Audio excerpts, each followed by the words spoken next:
ए पगला, अरे जौन कहना है आगे से बोलो, पीछे से नहीं। पीछे से दूसरा कुछ बोलता है। अगर केक 10 मिनट में नहीं कटा तो मैं पूरा केक खा जाऊंगा। अच्छा, वाह वाह वाह वाह। मेरा दिमाग खराब हो गया है मजनू।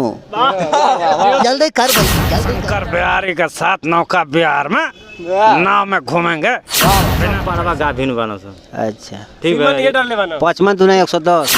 आप सबके पूर्वांचल भोजपुरी न्यूज में हम बनी अजय देहाती और हमारा साथ में जुड़ल बनी एगो ऐसन कलाकार जहाँ के हंसा के पेट फुला दे, लेकिन हंसी अपने जन्म के रो हंसे नहीं। तो आई यहाँ से बात कल जाओ, अब बात क के यहाँ से जानल जाओ कि यहाँ के मतलब कहाँ कहाँ काम के लिए। यहाँ के वीडियो भी एगो वायरल भइल बाटे जौन 3.6 मिलियन चलल बाटे ना भैया। तो सबसे पहले हमारा चैनल पर और स्वागत बाटे। आप सबके भी बहुत बहुत स्वागत बा। जब से आयल बा नौका बिहार में, अच्छा, हमार जीवा रोग हो गल बा पीछवा सुन सुन के। लगभग 35 बेर मछली में आग लग भइल। कहाँ? का पीछवा सुनी अच्छा ना। अच्छा अच्छा, पोखरों में। ये तो वही गर्मी बा। अच्छा। बोला दिमाग खराब हो जाएगी हमारा, क्या करेगी सावन में, क्या करेगी? अच्छा दिमाग खराब हो जाएगी अल्लाह तूल अच्छा, है ना। कुल नफर से सब मौजूद। वाह वाह। आप लोग देख सकते हैं कि कौना भाषा में कोई के रहो सबके हंसाओ की कोशिश करता नहीं।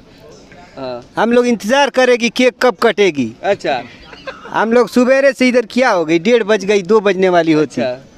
वो आदमी अभी तक मछली में आग लगाती। अच्छा, रउआ मतलब वीडियो जौन बनावे नहीं, और वीडियो आनंद मोहन जी के साथ में आई रहे, ठीक ना। ऐसे वीडियो आपके वायरल भी होता, तो ये सब चीज़ पे रउआ का कहल चाहे कि मतलब रउआ हमेशा वीडियो बनाओ कि कबो काल ऐसे हंसी खाते मनोरंजन खाते? नहीं, कबो कबो टाइम मिलल चल जानी, नहीं तो है ना रात भर जागो। हाँ। आ दिन उगान ले सूत काले के जाई पाड़ा बेच के सूत। अच्छा, पाड़ा बेच गए। हाँ, तो जैसे कीबोर्ड बजाल जाला प्रोग्राम में, मंच प्रोग्राम में। अच्छा अच्छा। आ जनते बानी कलाकार जे रात भर जागी हाँ। कबले सूती, हाँ। ओकरा खेती से मतलब रही नहीं जाई, कौन चीज़ से मतलब नहीं है, कुछ नहीं। बैल बेच के सुत जाए। तो हम चाहे कि एगो कॉमेडी में रहुआ हमरा दर्शक के हंसा देते तनी। अरे कितना बेकार चेहरा, अच्छा कितना फूहर आँख, अच्छा।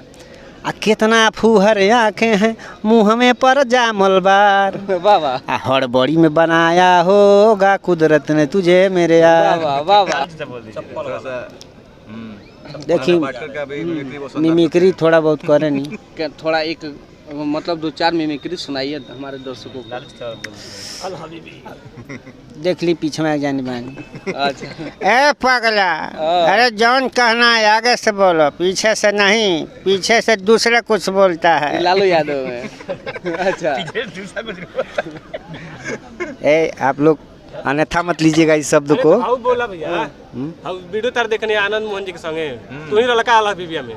नहीं हम नहीं रानी, कौन और रहे से आवाज निकाल लेते हैं। अच्छा अच्छा। बहुत स्टारों का आवाज निकाल लेते हैं, तो भैया से हम चाहेंगे कि थोड़ा नाना 2-4-10 लोग का। हाँ। और वो अपना हिंदी का सनी देओल का आवाज बहुत शानदार निकालते हैं। थोड़ा सनी देओल का एक डायलॉग हो जाए।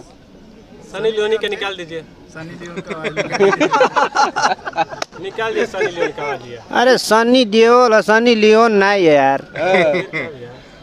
मेल है फीमेल नहीं है यार। हम देखा तो नहीं हमार भैया सनी देओल। मुझे बहुत गुस्सा आ रहा है। अगर केक 10 मिनट में नहीं कटा तो मैं पूरा केक खा जाऊंगा। अच्छा, वाह वाह वाह वाह। नहीं कटी है, नहीं कटी। गौर से देखे इस प्राणी को, गौर से देखिए। ये प्राणी सवेरे 10 बजे से बुला के केक काटने का इंतजार कर रहे हैं हम लोग। भूख लग गया है। अच्छा है, मेरा दिमाग खराब हो गया है मजनू। जल्दी कर भाई, जल्दी कर। 200 लोगों को बुलाए थे, अभी 50 लोग बचे हैं। सोच रहे 25 लोग और चले जाए तो केक काट। अरे दिस इज प्लानिंग। पगला, आधवा लोग चले जाएंगे तो भर पेट खाने को मिलेगा। गोबर गोबर गोबर गोबर का आवाज में। चल शंकर बिहारी के साथ नौका बिहार में नाव में घूमेंगे। वाह वाह। बिना पैसे का। वाह। पता भैया हम चाहेंगे एगो हम बिजनेस कैले बानी। कौन बिजनेस? यूट्यूब और फेसबुक के कमाई से एगो बिजनेस कैले बानी। कौन? गाँव में खटाले खोले बानी। ओमे लगभग हमारा भी तक 55 गो पाड़ा बना।